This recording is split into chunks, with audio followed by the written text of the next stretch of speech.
Assalamualaikum warahmatullahi wabarakatuh.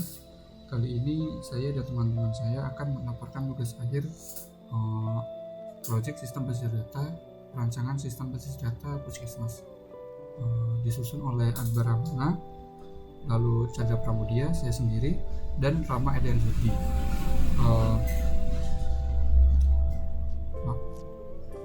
Langsung saja, di sini saya Chandra Pramudia akan menjelaskan deskripsi studi kasus yang sudah dikerjakan.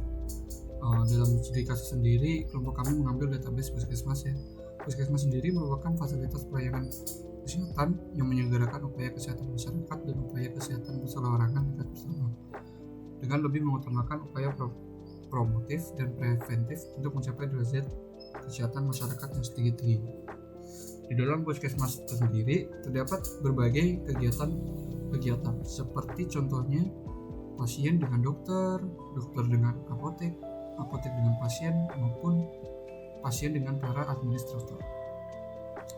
Di dalam Puskesmas sendiri memiliki database yang terkait satu dengan yang lain, terdiri dari data-data seperti data pasien, data apotek, data dokter, data admin, dan data tanggal pemeriksaan. Nah, dari pendudukan kasus tersebut dapat diambil kesimpulan bahwa Puskesmas membutuhkan beberapa penyelesaian terkait kekeliruan data antar pasien, atau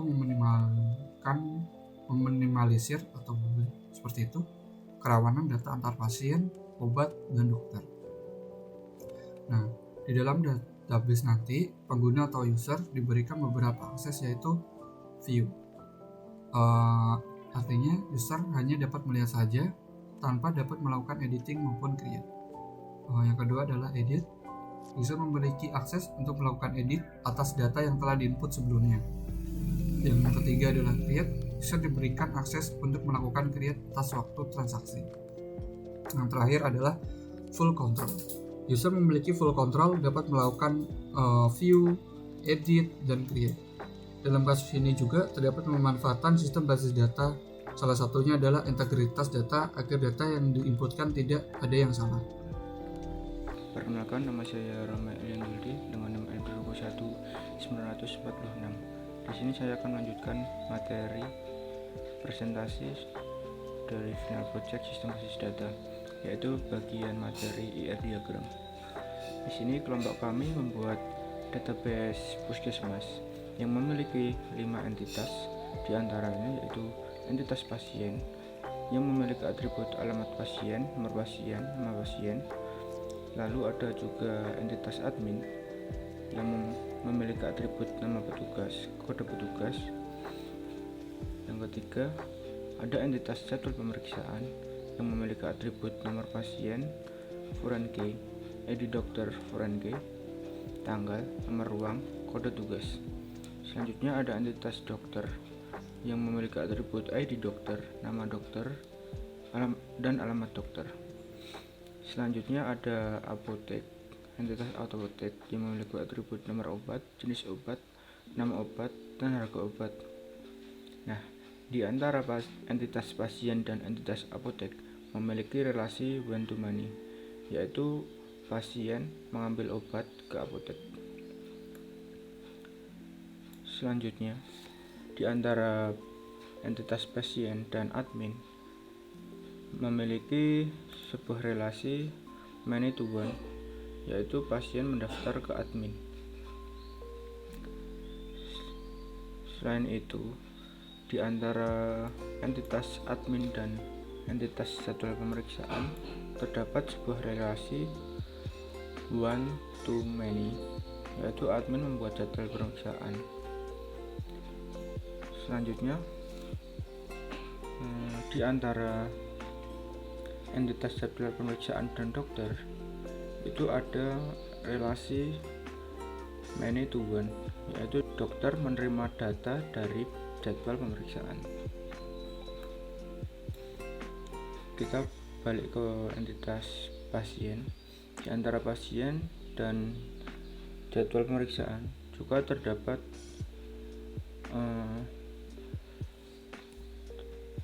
relasi, yaitu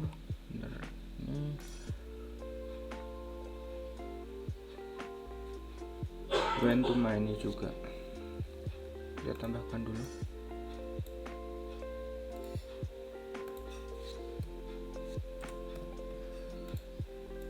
Yaitu jadwal pemeriksa pasien menyerahkan jadwal pemeriksaan. Lalu di antara entitas pasien dan entitas dokter terdapat relasi many to many, yaitu pasien diperiksa oleh dokter. Dan yang terakhir di antara entitas apotek dan entitas dokter terdapat relasi many to one, yaitu dokter memberi resep kepada apotek. Selanjutnya kita masuk ke materi relasi model. Di sini saya membuat relasi model dengan software DB Designer 4. Sebenarnya materi ini penjelasannya hampir mirip dengan IR diagram, tetapi di sini ada beberapa perbedaan, yaitu ada jenis-jenis atribut yang akan saya jelaskan setelah ini. Di dalam entitas pasien terdapat beberapa atribut, yaitu ada nomor pasien dengan jenis atributnya adalah primary key dengan tipe datanya integer.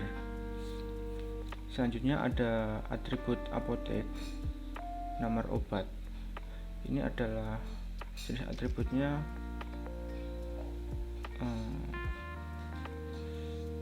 atribut key dengan tipe data integer foreign key.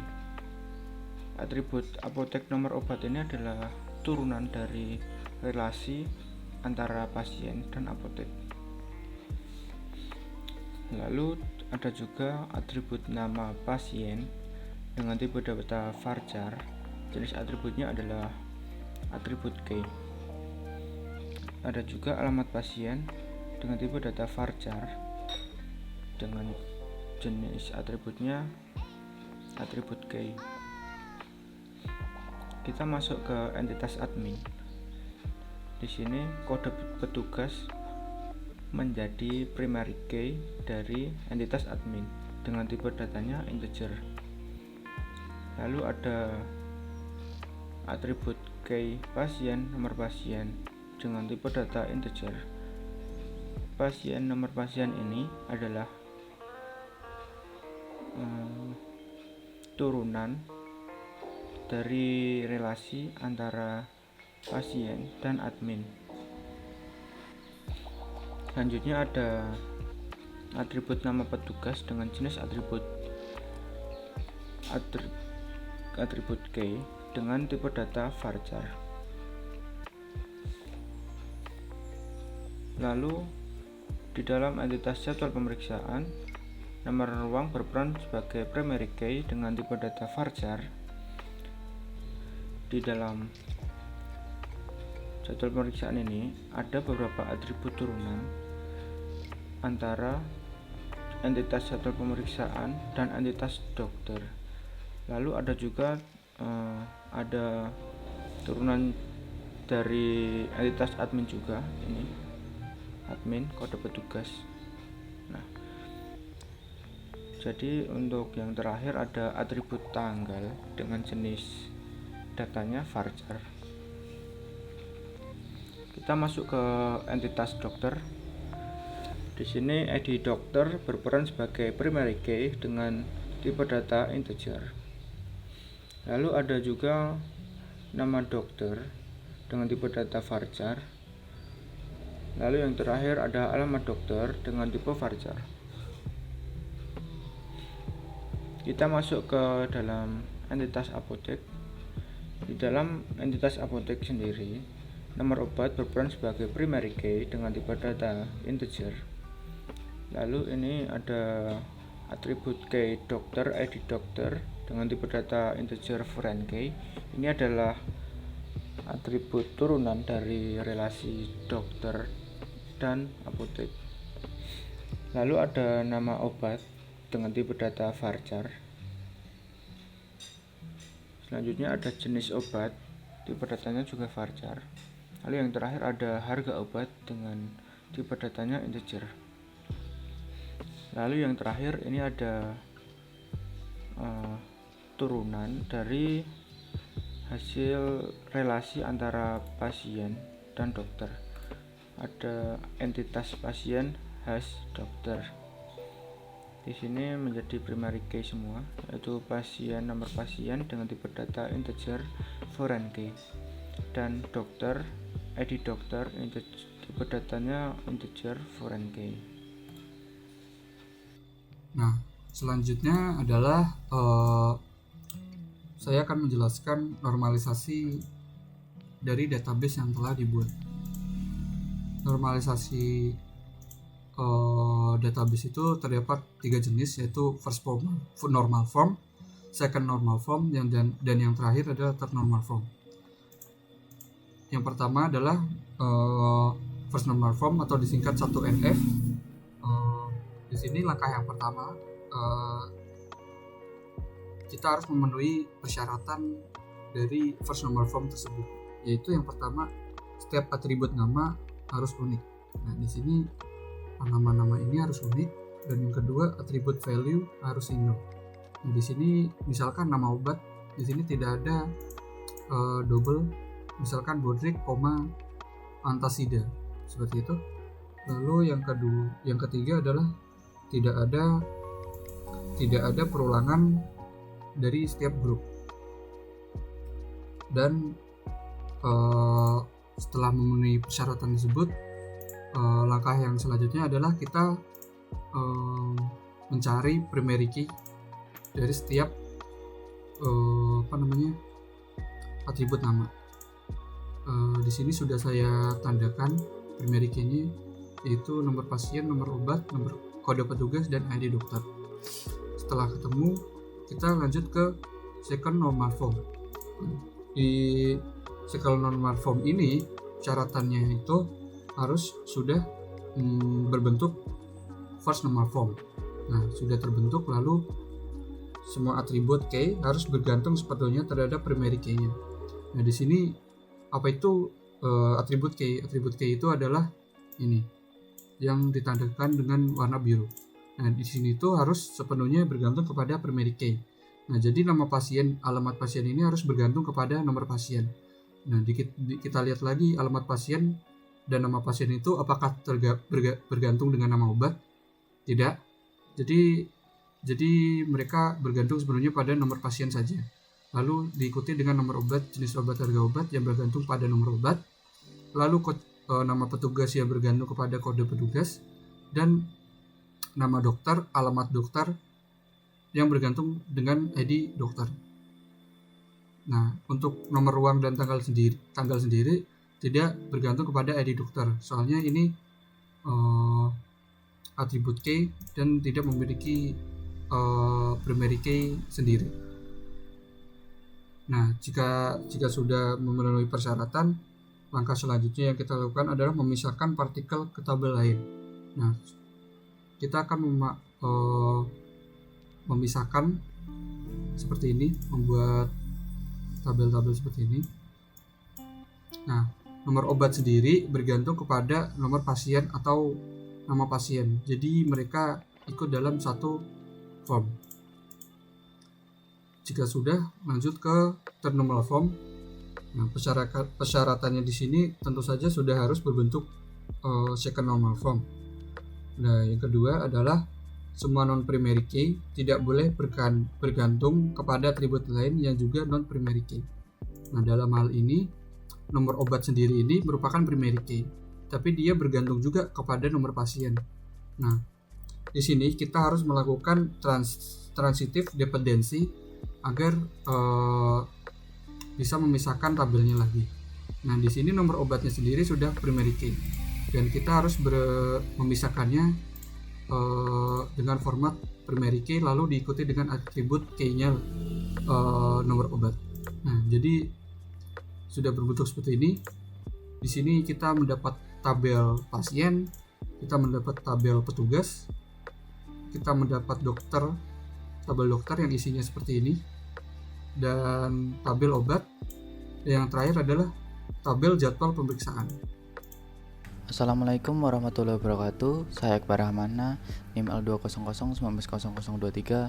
Saya akan melanjutkan mengenai pembahasan pembuatan DDL dan DML. Sebelumnya kita harus mengaktifkan aplikasi SAMS atau Start Action. Kemudian buka command prompt.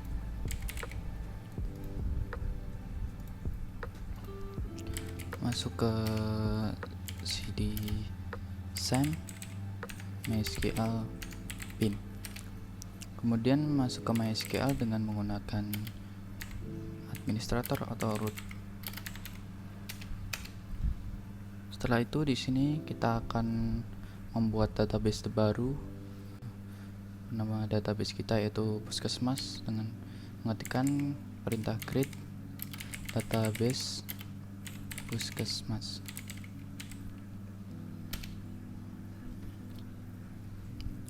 Di sini kita telah sukses ya untuk melakukan pembuatan database baru. Kita dapat langsung menggunakannya dengan mengetikkan use Puskesmas. Setelah itu untuk pembuatan DDL kita memerlukan query standar yaitu create. Di sini saya telah menyiapkan query-nya. Di sini terdapat kita akan memasukkan atau membuat tabel pasien, tabel admin, tabel dokter, tabel apotek, tabel jadwal pemeriksaan, dan juga tabel hubungan relationnya yaitu berupa pasien dan dokter. Untuk tabel pasien di sini terdapat atributnya yaitu yang pertama nomor pasien, nama pasien, alamat pasien, nomor obat. Di sini merupakan variant key. Di sini primary key berupa nomor pasien. Untuk tabel admin, atribut pertama yaitu kode petugas, kedua nama petugas, yang ketiga nomor pasien FK. Di sini foreign key. Untuk primary key-nya berupa kode petugas. Yang ketiga yaitu tabel dokter. Untuk atributnya ID dokter, nama dokter, alamat dokter. Untuk primary key-nya berupa ID dokter. Yang keempat tabel apotek dengan atribut nomor obat. Ini terus kedua nama obat, ketiga jenis obat, harga obat, ID dokter, FK atau foreign key. Dengan primary key berupa nomor obat. Yang kelima yaitu tabel jadwal pemeriksaan. Yang atribut pertama yaitu nomor pasien FK, ID dokter FK, kode petugas FK, tanggal, dan nomor ruang. Di sini foreign key-nya terdapat 3. Kemudian tabel terakhir yaitu pasien khas dokter memiliki atribut nomor pasien FK, ID dokter FK. Di sini foreign key semua ya, relation. Langsung saja dapat kita masukkan ke dalam database.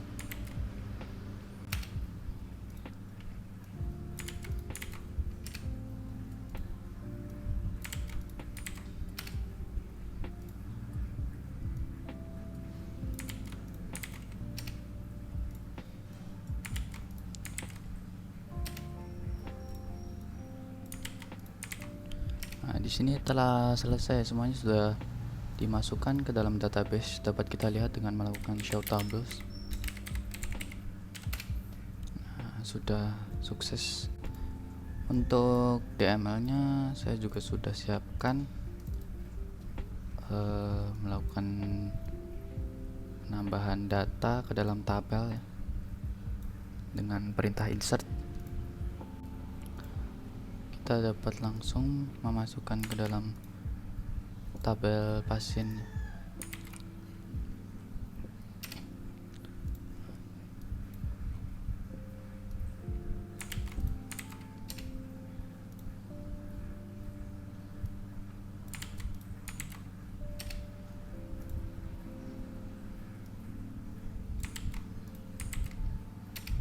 Ke apotek, ke jadwal pemeriksaan. Dan yang terakhir itu relationnya ke pasien khas dokter. Di sini sudah berhasil semuanya terinsert ke dalam tabel-tabelnya ya. Untuk mencoba itu dapat kita lakukan dengan query standar. Query-nya juga sudah saya siapkan. Kita akan menampilkan data dari dokter. Nah, di sini datanya terlihat semuanya. Kemudian pasien udah sukses ya. Admin,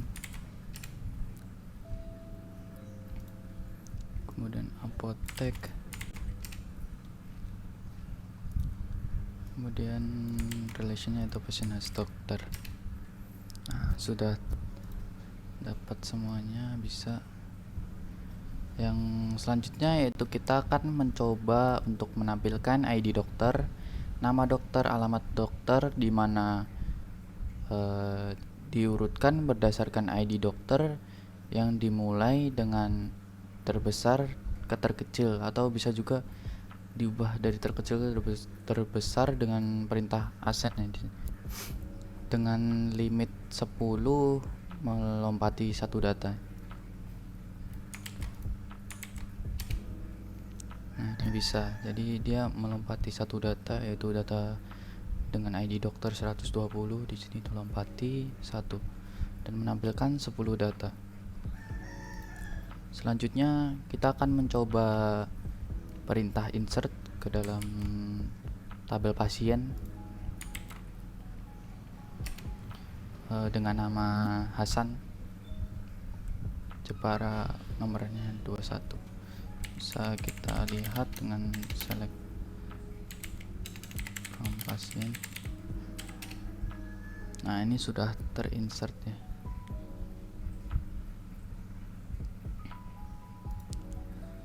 Setelah itu kita akan mencoba untuk mengupdate pasien Hasan ini dengan nama Janoko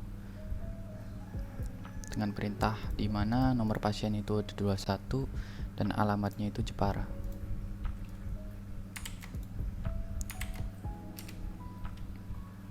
Nah, ini sudah terubah ya. Nah, ini sudah terubah dari yang sebelumnya namanya Hasan jadi Janaka. Setelah itu kita dapat juga melakukan perintah delete dari data yang telah kita buat tadi. Jadi dimana kita akan mendelete, menghapus dengan nomor pasien 21, alamatnya Jepara. Nah, ini sudah berhasil terhapus. Bisa kita lihat, nah sudah terhapus ya di sini. Oke, setelah itu saya akan lanjutkan untuk query join. Di sini kita akan mencontohkan untuk menampilkan nama pasien, alamat pasien, dan admin yang melayani dengan dua query yang berbeda, yaitu menggunakan on dan natural. Di sini menggunakan on-nya.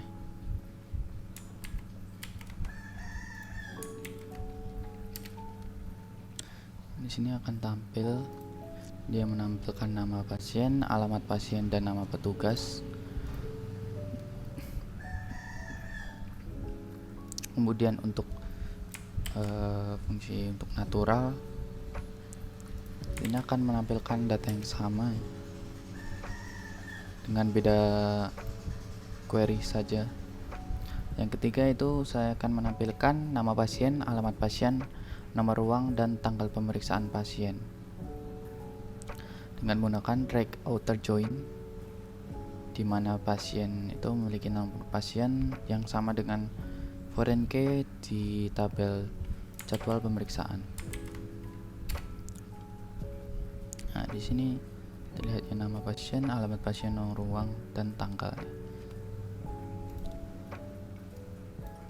Terima kasih atas perhatiannya. Yang akan dilanjutkan ke teman kami. Selanjutnya kita masuk ke dalam fungsi agregasi. Nah, sebelum masuk ke fungsi agregasi, saya akan menjelaskan dulu apa sih fungsi agregasi itu sendiri. Nah, jadi fungsi agregasi itu digunakan untuk menampilkan nilai-nilai atribut yang ada pada tabel, seperti banyaknya record, total nilai suatu atribut, rata-rata nilai atribut terbesar atau terkecil. Nah, untuk yang pertama, saya akan menggunakan fungsi agregasi count. Fungsi agregasi count sendiri itu adalah untuk mendapatkan nilai banyaknya record hasil query. Nah, di sini saya akan menampilkan terlebih dahulu dari entitas pasien.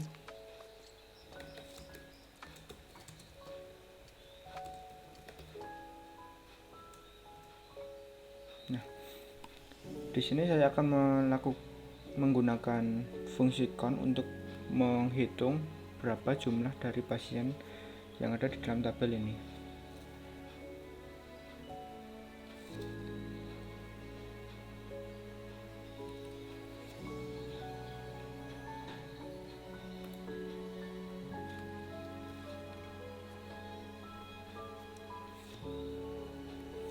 Nah, dengan kode select count di nama pasien as jumlah pasien from pasien, maka hasilnya seperti ini, 20.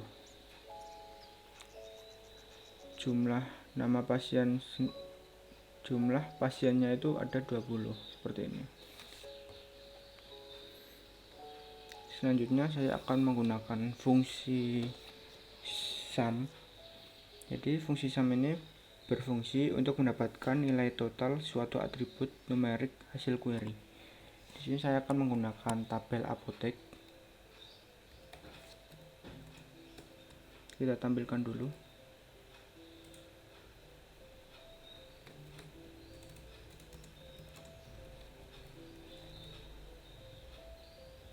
Nah, ini sudah tampil.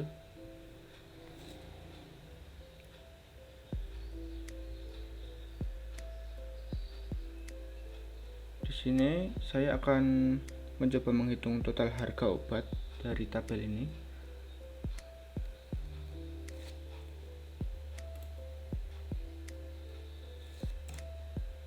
Nah, dengan kodenya seperti ini, select sum harga obat nih, as total harga obat dalam rupiah dari tabel apotek.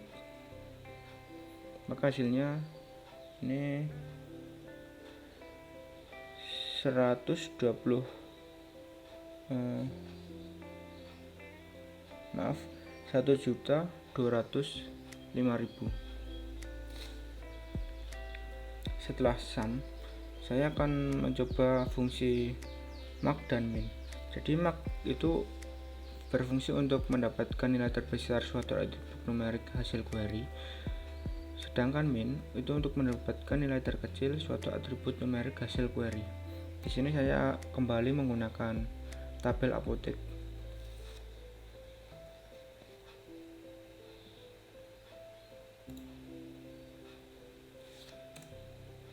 Nah, dengan kode select max harga obat, di sini as harga obat termahal, min harga obat, as harga obat termurah from apotek.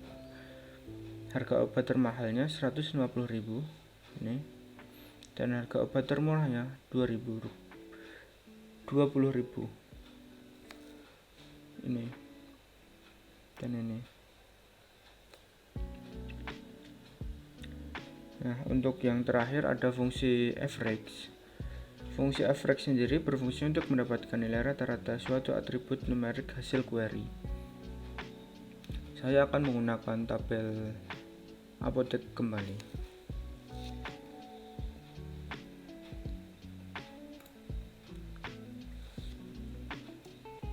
Nah, rata-rata obat di sini berkisar antara 60.250 rupiah.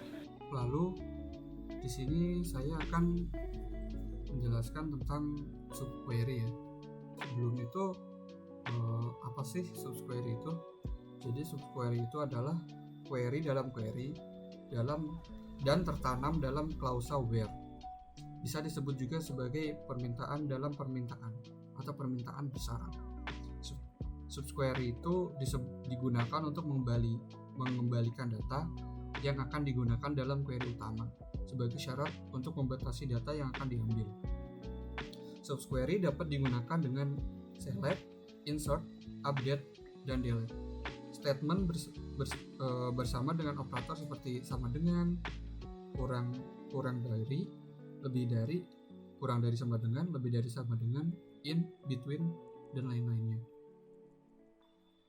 Nah, di sini setelah penjelasan tadi, di sini saya mempunyai kode subquery yang akan kita coba ke dalam database puskesmas kita. Yang pertama adalah menampilkan pasien yang dilayani oleh admin bernama Paimin. Nah, di sini kita select nama pasien, alamat pasien yang akan dikembalikan dari pasien. Nah, untuk query dalam query-nya sendiri kita mengambil dari admin, nomor pasien, lalu adminnya itu yang bernama Paimin.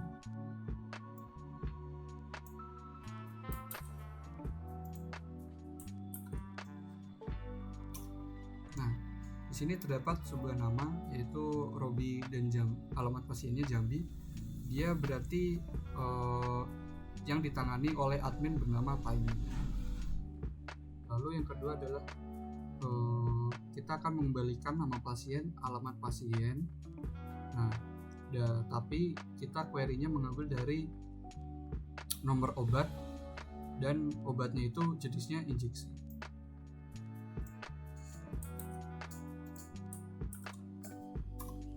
Nah, di sini tuh terdapat nama pasien dan alamat pasien yang mengambil jenis obat injeksi.